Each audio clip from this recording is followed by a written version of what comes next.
So I'm Ishmael Malik from ICO Crowd, and I head up the blockchain lab also.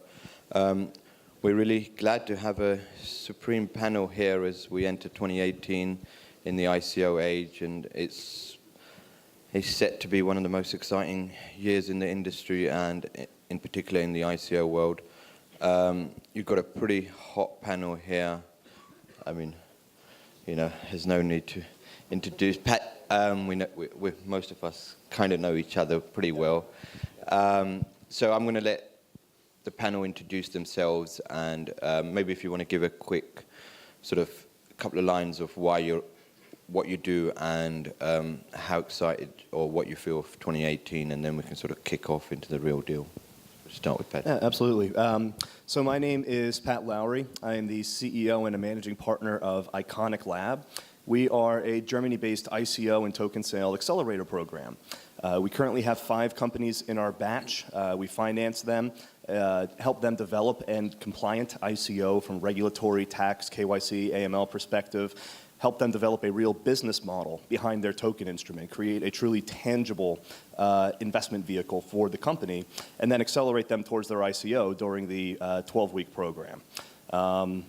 As far as what I see coming in the ICO space, of course, we can have the conversation a bit redundant after yesterday about the future regulation coming to the space, the taxation, how every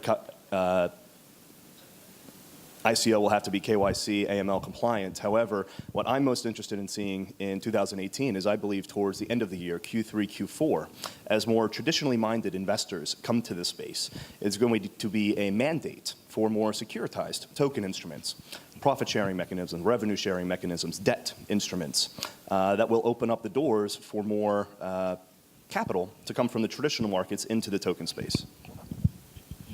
Hi guys, I'm Miklos Denka, founder of Corion Coin.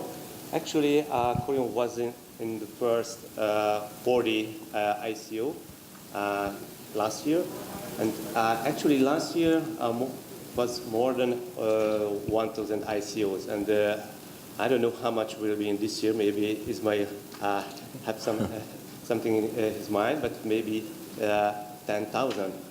Now I'm engaged in several other ICOs like R3Sec, security company tokenizing a service.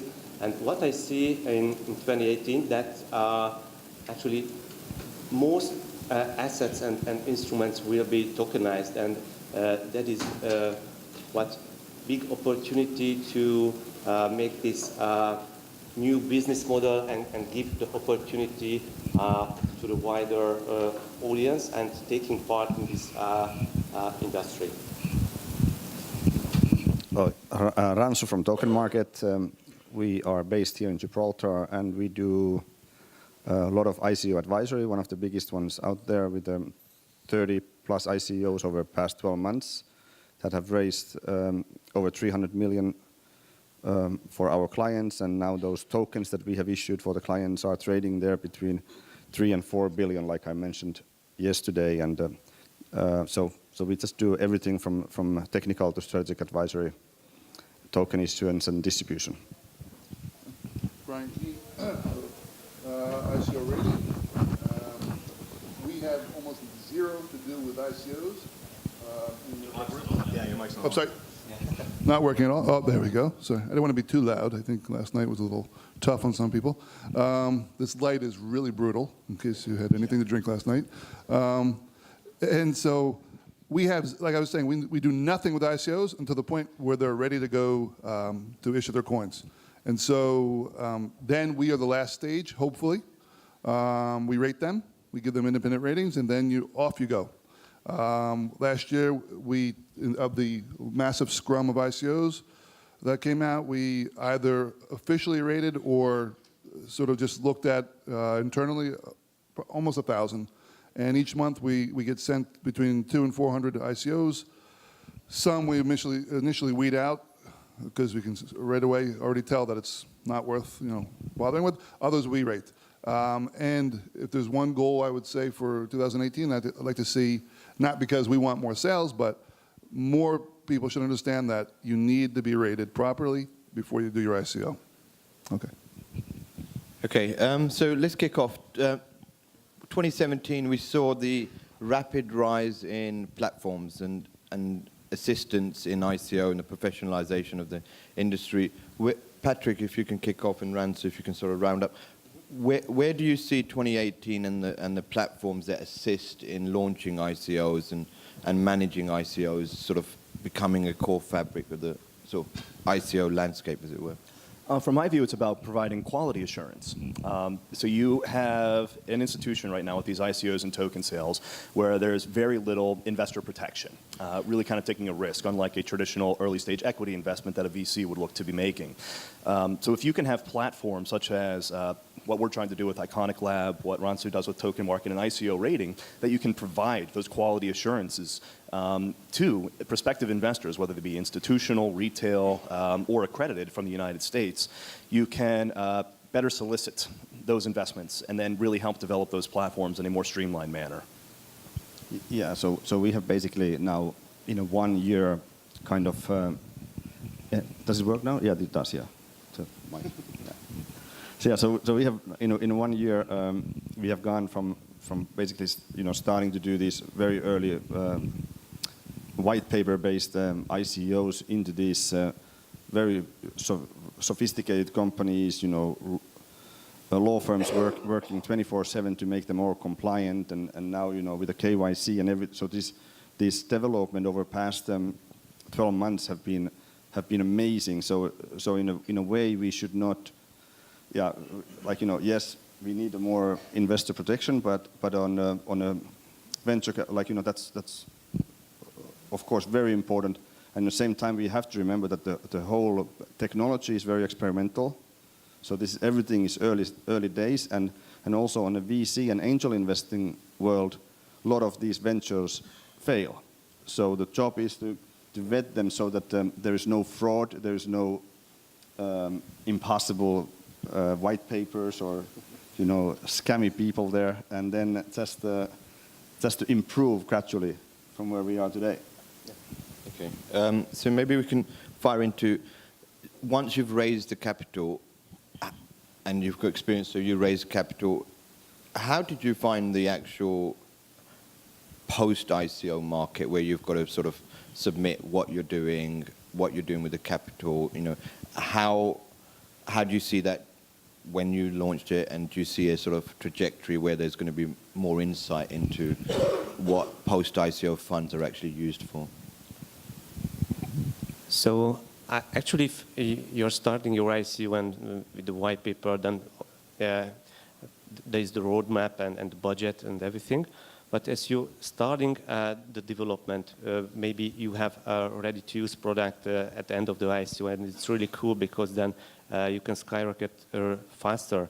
But if you need more time to develop the product, then a lot of things will happen then you cannot prepare for, and then it can change that maybe your token holders can be not happy.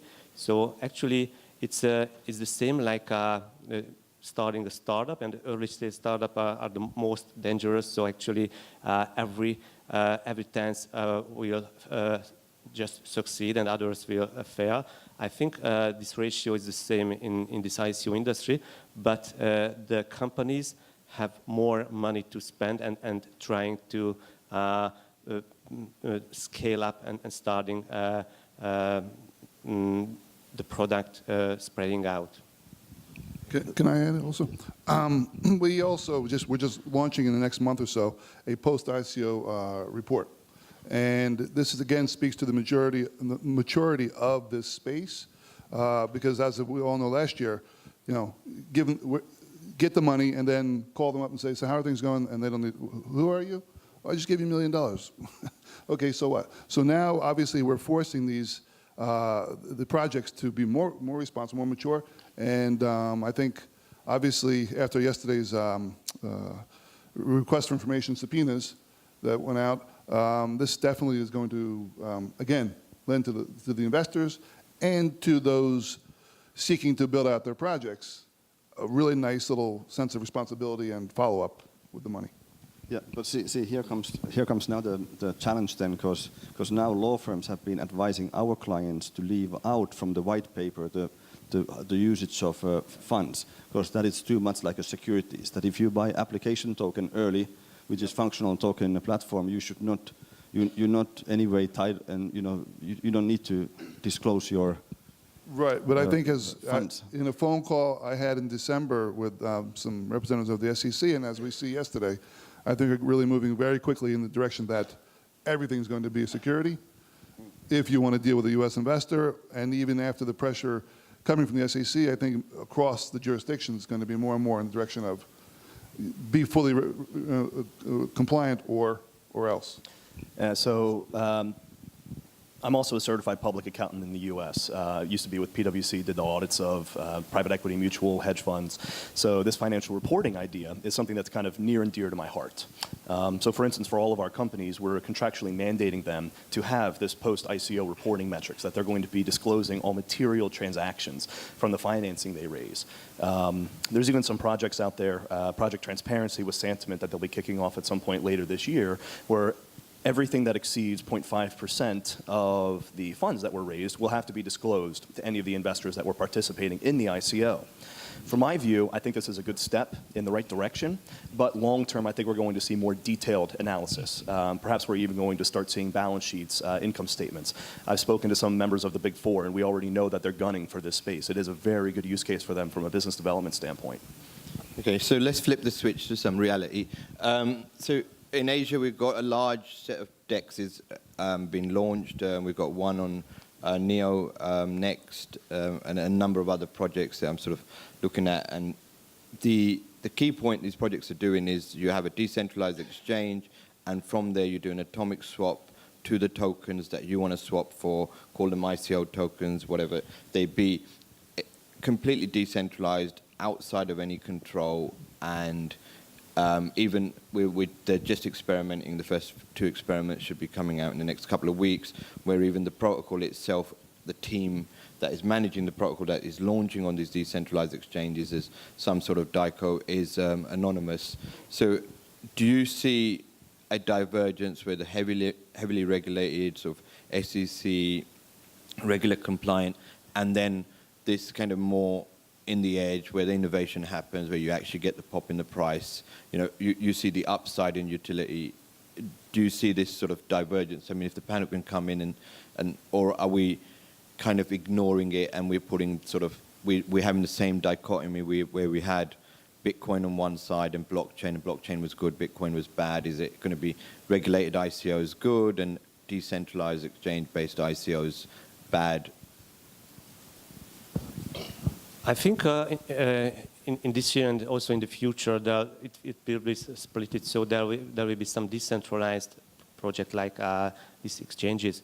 And also I think this ICO rating platform, like you guys, can review and follow them and just give feedback, and people will understand and can make a good decision and taking less loss. It's all about self-regulation, right? It's about holding ourselves within this ecosystem accountable, and therefore we don't need that very strict regulation to come in. And if I could, I think also obviously, like you said, I agree that we are going to rate them whether they're compliant or not. That's not our job. That's not what we do. We're just telling investors, showing the project people the red flag potential. But I think in the non-compliant, or let's say not SEC compliant ICO projects, I think they're going to be, in some sense, a little bit more really maximizing the technology, the creativity, which may not let them at first become fully compliant. I don't think we're going to see a boring SEC compliant block of ICOs and then wow, these are really cool. But eventually, I think right now, going forward, I think the cool guy is going to be not fully compliant. And then eventually it's going to catch up to them. So.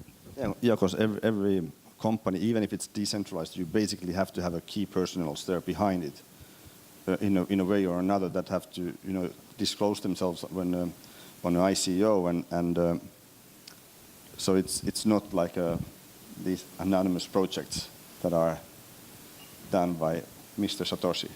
Well, I'm just, it was just putting out there is Yeah. a number of projects that are in anonymous fact, that are taking the other trend. Are you, We cannot, are you guys? we cannot take those as a Yeah, so advisory you will company, see yeah. the regulated space, and then you'll see this unregulated space, which is keeps that edge, keeps that Wild West, and keeps that excitement in the ICOs. Do you see a divergence in the landscape in 2018? Well, I think it's scary just thinking how the SEC and these other, is anyone in this room from any kind of regulatory body? Okay. Keep your hands down. Please, I mean, yeah, no, if you are, if you know someone, then no offense.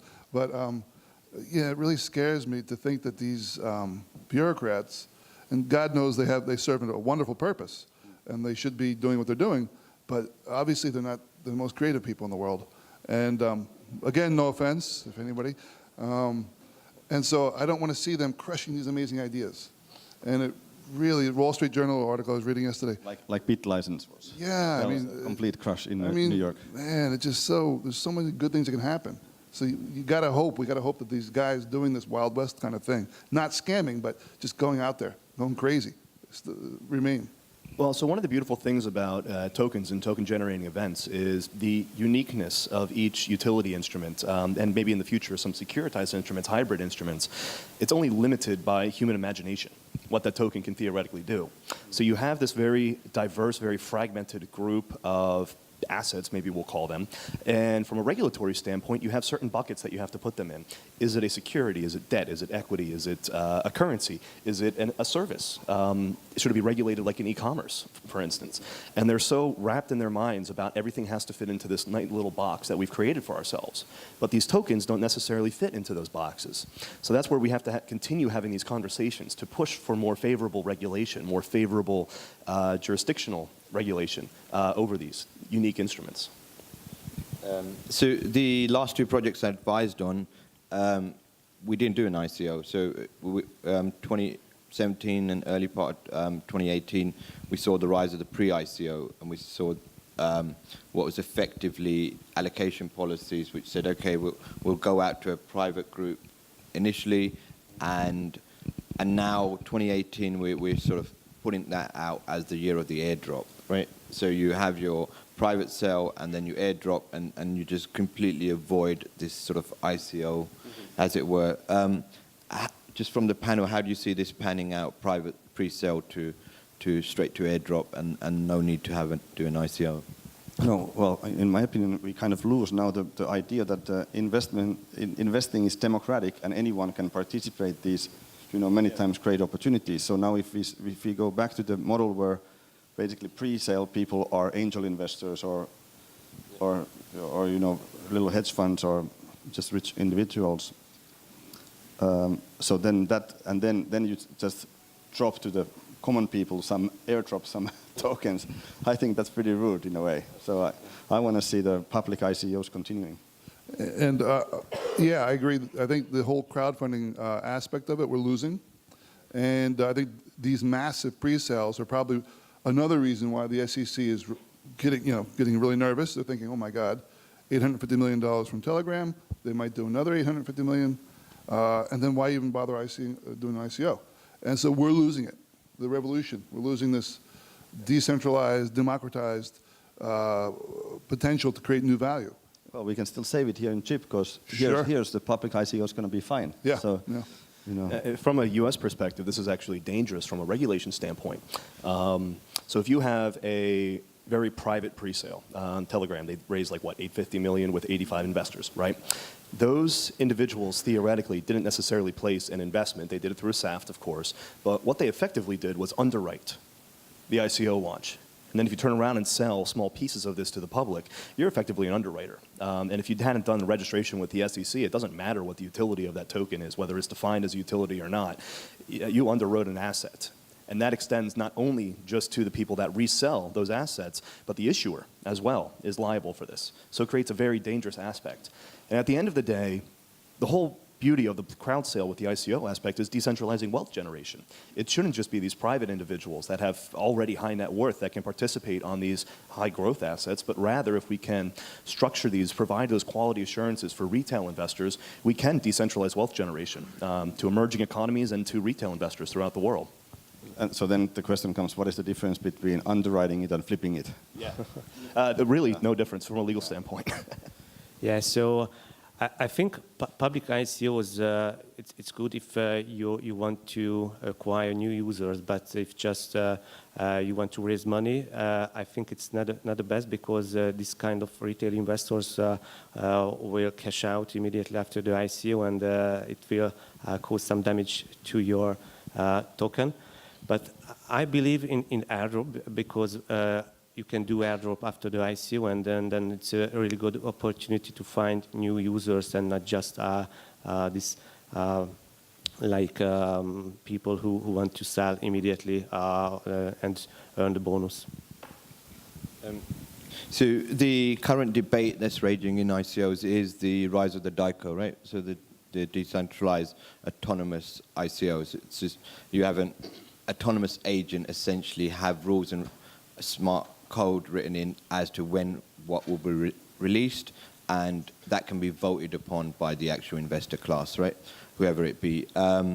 Just wanted to take your opinion. Are we likely to see these first DAICOs really take hold in sort of the next quarter, or do they still need some level of maturity before they actually become a mainstream sort of adoption? Patrick, maybe some... I can touch this one. So it would be interesting to see how this actually functions and what level of restrictions are placed on these companies through the financing that they raise. There has to be a strong negotiation between the platform itself, its team, for the uses of the money, and defining what those milestones are in advance within the contract, to be able to then determine what type of autonomy the group has, the team has, with the financing that was raised, and what sort of imposition the financiers are placing on this. So it'll be interesting to see how that negotiation shakes out between these platforms and prospective investors through the DAO ICOs. Okay. So we've seen the rapid rise. We've seen a rapid rise in ratings for both the management teams, the advisory teams, and the key functionaries in the ICO project. How important do you think the rating metrics for the advisors and associated partners may be to sort of guide the uninitiated ICO investor, which is sort of piling in the early part of 2018 and likely to be a trend? Yeah. So if I start on this one, so we don't want to go to ratings, because we are advisors and then the information platform. So we welcome, of course, that we do our due diligence when we list something on a website, and check that there's some principles correct. But then we want to see that there are exactly these third-party rating companies that do as good of a job to inform and explain the deals to investors or token buyers. Yeah, and I can add, obviously, that is very important. It's a very important metric. And I think the market itself, the whole space itself, is, when we began a little over a year and a half ago, we really, like everybody else in the space, were just sort of trying to, blindly moving along, trying to use the traditional metrics, and then figure out things within this craziness of the crypto space. Now, the space itself is creating a set of really tangible rules and regulations, things that, not the 10 commandments, but let's say 7 of the 10. And there might even be more than 10, there might be 15 or 20. And so Moses probably dropped some on his way down, and so we're going to find those. And I think we're seeing more and more ICOs come out with products, for instance. They want to fund products. And this, for us, a team with experience, with a legacy company, really a lot of this is really, for us, making our job easier. And obviously for the uninitiated, for people who their only understanding of blockchain is, the Bitcoin, this will definitely help them sort of understanding the teams in place and the advisors. So one of the facets we talk about in privately in the ICO space is, if you're involved in the media or you're involved in sort of reviewing these ICOs, if you give a negative statement out or sort of criticize in any way an ICO, you're likely to get a troll army from that particular community come and chase you. Do you think that's a trend that in 2017 we know a lot of people who sort of did not publicly criticize some number of ICOs that were questionable, knowing that they'll have a troll army, and they didn't want a troll army sort of testing their patience, as it were. Do you see the need to actually have more critique in ICOs and have an open debate on how to manage the sort of trolls, as it were? I think we should give objective opinion and review, and then the market will decide what's going on. But my opinion that it's also the amount what the ICO want to raise is really important, because it makes no sense if some companies raising more, maybe more 100 millions, and actually they are just a startup, and so we should check from how much amount can they finalize the product and go into market. And if it takes just few million, then it's no sense to raise, let's say, 10 more times money. Well, I think if you're spending time trolling someone for, making a negative comment about your ICO, something I'll never comment, good or bad, on ICOs. I try to avoid that. Every now and then I'll wear a T-shirt of an ICO I like. Like last week in Palo Alto, and I was stopped about 15 times in the mission district of San Francisco. So you're part of that ICO? And I said, well, and then by the end of the day, I honestly thought I was. It was really, but again, I won't even name that ICO. Very nice T-shirt, though. And so, obviously, if you're trolling over negative comments, then something's wrong. And, maybe you should go back and look at what you're doing. And if you start to troll and say, attack people for their negative comments, then that should be right there, a red flag to anybody who's being trolled. Just, if you have money, obviously you don't invest in that. Okay, so maybe we can just... One of the pressing issues is we've seen Facebook ban ICO adverts. Is there a trend where we're likely to start to see, from the media side, a pressure to sort of soft regulate? And is Facebook the beginning of a trend, or do you see this just as an isolated example and a knee-jerk reaction just to sort of regulate ICOs from a media perspective? I think it's absolutely a knee-jerk reaction, and we also, from a speculation standpoint, don't know what's going on behind closed doors at Facebook right now. But we have a relationship with Google, actually, and we tried to define what a ICO investor looks like to develop a retargeting model to better push our companies in our platform from a marketing standpoint to them. So a lot of these major media outlets are cooperating, and they are looking at this as a space for there to be a significant revenue add for them. So I think Facebook was a very knee-jerk reaction. I don't think many other platforms are going to start banning this. And the fun part is you still can promote on Facebook. Just don't promote the token sale. Promote the business, promote the team. There's ways that you can work around this. No, and I think that they're going to whitelist some companies or something on a Facebook, because it just went out of hand. Of course, it was like my feed was full of just world's best ICO or the biggest ICO ever. So of course that's, and especially now if the case is that some of these are securities or securities-like things, of course then the marketing becomes the marketing of securities. Yep. So, and that's another thing then, another story. So okay, so no more Paris Hiltons promoting on Facebook, right? Is there any pressing question? I think we've got about 3 minutes, right? We could probably take 1, 2 questions. Yeah. Or have we sort of ICO'd you? Yeah, maybe it's more kind of pushback than a question, because your panel is all their businesses are all ICOs. So what's the future of ICOs? Great, right? But ICOs like Tron have lost 80% of their value since December. Like the market's a train wreck. The market for ICOs used to be something that a bunch of kids could do. Now it's $800,000 in marketing and $500,000 in legal fees. The future of ICOs, like as you pointed out, moderator, you have the sort of independent hat, saying about the disruption happening. pre-ICOs. ICOs a thing in the past. I just want to push back a little. You know, why would anybody invest in yet another decentralized data thing when there are already 6 tokens on the market that are all undervalued, etc.? Any questions? Post it. Well, the answer to the question there is a lot of those data platforms are not truly scalable, right? So one thing that we're always looking for is to find that truly scalable platform, that data storage that can effectively manage smart contracts. Because that's a platform that could theoretically displace everything that you're currently seeing right now. So if you took the attention economy as the key sort of value, so your token isn't the value, your attention's the value, then the algorithms that we're sort of experimenting in the labs for airdrops are what we consider a much more advanced form of ICOs, right?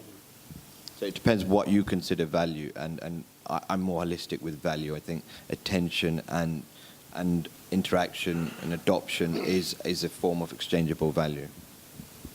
Yeah, and if you think it, yeah, and of course if you think it that way, then why would anyone anymore do angel investing? Because all the great companies have already been invented, and then how do we know now that the companies that are now in the blockchain space, that are they MySpace or are they Facebook? Has the Facebook been created yet?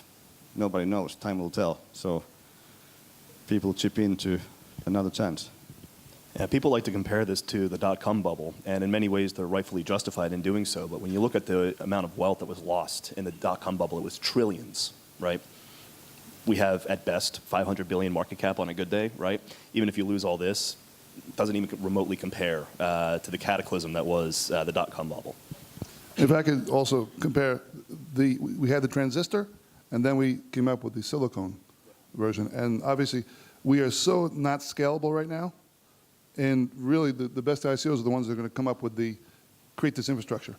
Because right now, what can we do with the blockchain at the end of the day? You know, some kitties, crushed it. I mean, where are we with these kitties? You know. I spoke on a panel the other day, and they were actually pushing these crypto kitties as the #1 use case for blockchain right now. I mean, you laugh. So we just had chief investment officers for hedge funds in London, and the key topic was the underlying technology behind crypto kitties, right? So the ERC-721 and the unfungible token. Just in Dubai and wherever, the key topic between regulators and key players in the industries. Okay, so now we can take a whole set of unique assets and have them tradable and fractionalized on the blockchain. So there's a key that underlying what may seem a non-use case or a trivial use case or something, the underlying technology, if that gets adoption, gets more developers working on it, like more developers on ERC-721, that's where you're going to see the key sort of value add. So maybe we can just round up with that. Do you see that different types of token architectures pushing into 2018, such as sort of unfungible tokens, fractionalization of tokens themselves, post-ICO? Do you see any sort of innovation trends, and just end with what you feel may be sort of value add there? This may need to be yes and no answers, guys. Yes. Yes. Yes. All right, guys, we're going to have to end it there. That's great. A bit of controversy to start the day is always a good thing. I thought that's fascinating. Thank you very much, Ishmael. I know you don't do mornings. That was great. Thanks very much. Thank you.